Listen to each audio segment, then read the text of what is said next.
It was cool to see Phase 2 of the Hunter exam begin, but I really liked the nod and kind of the inspiration to see where the gourmet hunters of Toriko came from. Hunter x Hunter Episode 6, A Surprising Challenge.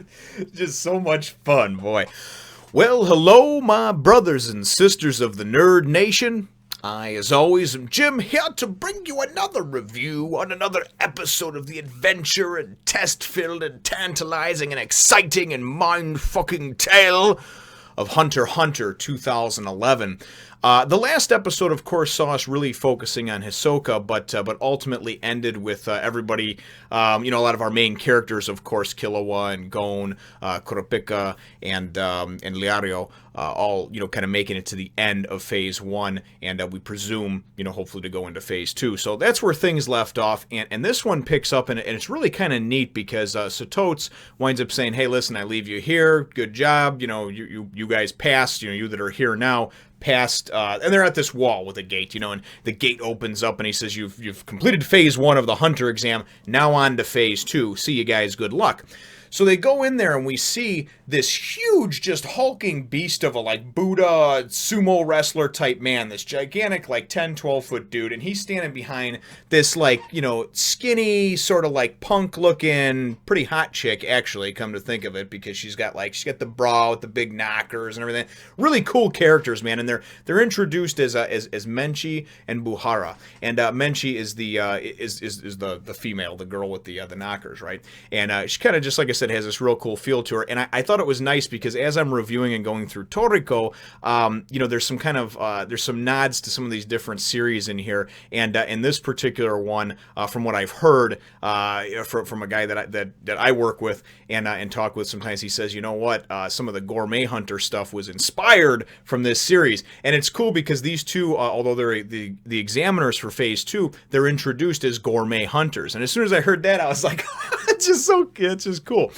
I like seeing little tie-ins and things like that. When I used to be big into comic books, I love seeing different crossovers and things like that of different characters and series themes, things like that. So, but really what winds up happening is they say, listen, this is the deal, okay? You're tasked with going and you got to make a pork meal. Simple as that.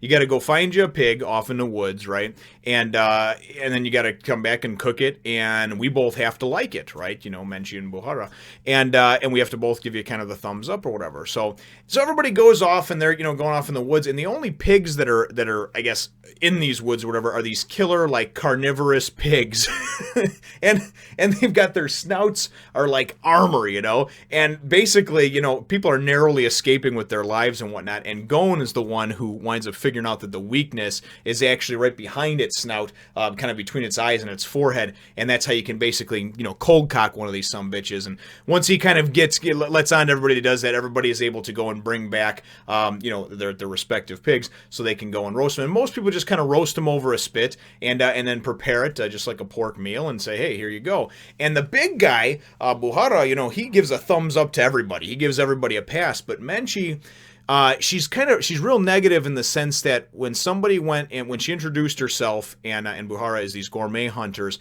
somebody kind of like a couple of the perspective people taking the exams or whatever, were kind of like, yeah, what gourmet hunters? You guys aren't real hunters, right? You're not like the blacklist type hunters, right? And she took offense to that. So in her mind, no matter what anybody did, she was going to fail them. And then she's failing, people. And then you wind up going and seeing Killua and Gon and Kurapika and Liario, and they're going and trying. They get into the point where they're like, maybe we actually have to try something different. So Kurapika winds up going and actually preparing the food differently, but ultimately, she still tastes it and says, no, that's garbage. So she fails everyone. And she's like, sorry, too bad, better luck next year, right? Well, Satotes, the examiner from Phase 1, was kind of watching over the whole thing, and he's like, all right, this shit can't happen. These people are going to revolt and riot, right? Upset these 300 and some odd perspective, hunter, whatever there might be. So, or actually, I don't even think that many made it to the end. I think it was only 50 or something. But nonetheless, you don't want these people rioting. So he goes and calls in on his little walkie-talkie or whatever, and calls the chairman of the hunter exams, who's riding around in this airship, and basically says, hey, listen, this is what's happening. We need you to intervene, So the chairman himself goes and comes in and more or less reprimands Menchie and says, listen, you did this because of, and she says, yeah, I'm sorry, and because it's so late in the game and he doesn't have anybody else to take her place. As an examiner, he says, listen, let's just come up with a different challenge, okay? But you actually have to participate in the challenge. And so she says, okay, that's cool, that's fair. So then the next portion of the episode, the second half of it, which I thought was really cool, winds up taking us, they all get in the airship, I guess, and wind up going to this Mount Split in Half, it's called, And so they go and they get to this mountain and they land, and she's like, all right, here's the deal, She goes and looks out over this ravine, and it's called Mount Split in Half because there's a giant split right in the middle of it that splits it in half, right? Just as the name says. And she's like, you're tasked with getting these spider eagle eggs. Now, we didn't see any of the spider eagles in here, but I'm kind of curious to see that concoction. But nonetheless, there's all these webs down there, and there's these sacks of eggs and whatnot, right? And you're tasked with going and getting one of these eggs, retrieving it from this ravine, and this pretty much bottomless looking ravine, and then boiling the egg, right? So you wind up going and you see her actually participate in doing it. She goes and jumps down there like an acrobat and hangs on, looking cute the whole time in her little bra and her little net see-through shirt.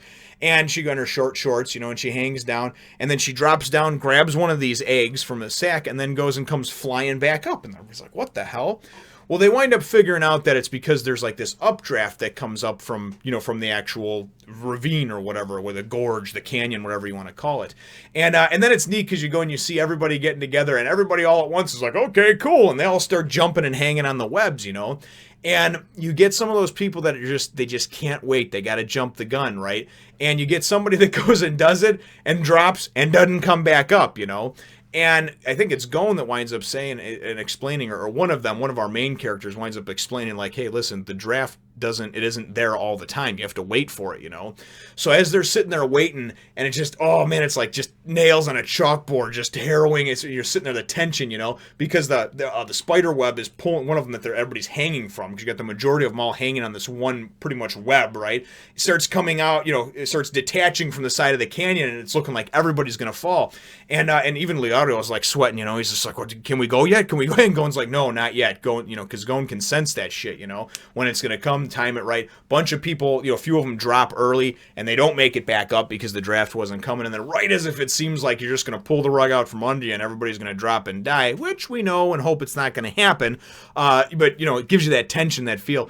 Then, Gon says, and he says, no! And everybody winds up dropping, getting their eggs, and then kind of flying up. And I thought that was cool with the updraft and everything like that and how it was done, So, out of I think the 50-something that were left, only 42, they said, wind up, passing this particular phase of the exam. And I don't know if this is all of phase 2 or what, but I do know it was kind of neat because we were introduced to, obviously, this Chairman Netero, who's the chairman, obviously, of the exam committee, and then these other two gourmet hunters that we were introduced to. I honestly, I kind of enjoyed seeing these characters and liked them as characters, but really just, oh man, so exciting! I can't wait to get into the next one. Some people have said now in comments and things like that, I've heard things about, well, the hunter exam part's the slow part. Other people like it.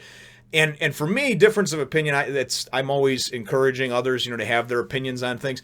But I wait until I get through something to form my own opinion. I'm enjoying it so far. If I'm not at some point, I'll tell you. But right now, it's a ton of fun. So the episode question, though, that I have for you is really, what are your thoughts on, I guess, just the phase, the second phase of the exam. The first phase was very much about, like, the unknown and about, like, endurance and kind of following the instructions of the examiner, whereas the second phase was very much, obviously, the first part was kind of skewed, but comment down below what your thoughts were on the second phase of the exam. Both parts of it. The part that was kind of skewed and screwed up, and then, of course, the second part at Mount Split in Half. So, and definitely leave your answer in the comments down below. Feel free to hit the thumbs up, the like button if you should think that I deserve it, and subscribe if you haven't done so already. We will look forward to catching all of you hunters, or prospective hunters, in the next Von Nation. Do you like katanas and zombies? So do I. Go on over and follow me on Facebook and Twitter.